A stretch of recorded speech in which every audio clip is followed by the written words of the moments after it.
So I was really excited to watch the second episode of Still Will Run, but turns out we will not be getting it until, I don't know, whenever Netflix wants to give it to us, I guess.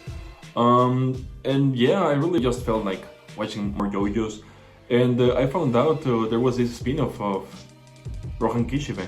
I really didn't know what to expect, but yeah, I went ahead and watched it, and it turned out to be something really good. I think Rohan Kishibe is a very interesting character. I was wondering how Araki was gonna pull off a spin-off with no Joe stars included, but it's just a short story. It's just 4 episodes with auto-conclusive stories, and they're really fun. They are basically just stories of Rohan traveling to some places and getting inspiration to create his manga.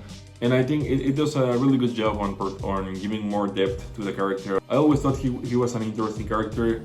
He was really funny, and I really loved his interactions with Koichi, his beef with Yosuke in the Diamond is Unbreakable. Diamond is Unbreakable is one of my favorite parts. I think it has the best Yobros, and I think that really is the core of this part, the interactions and how they made the town feel. And I was worried Kishibe wasn't gonna be that interesting by his own, but it turns out he was. One aspect that Araki included on this character that I really loved is how we can see him portrayed as this obsessed artist who is just working on his art and going to extremes such as traveling, which is pretty common for artists, for manga artists.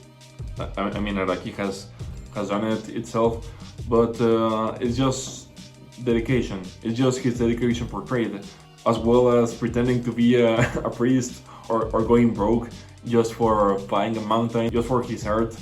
I really love in real life when artists do this, such as Cillian Murphy for Oppenheimer, or Peaky Blinders, or Heath Ledger for his role as the Joker in The Dark Knight.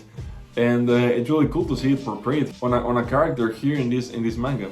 I think that makes him a really interesting character, and I don't know, it's just so cool to see how he gets some inspiration for his manga, because I have always thought that every artist or every writer specifically, or manga artist, must have some crazy real life experiences that inspired him or her to go and create any story or any type of art. And I think Araki really captured this feeling of watching the journey of a writer to get some inspiration from his real life.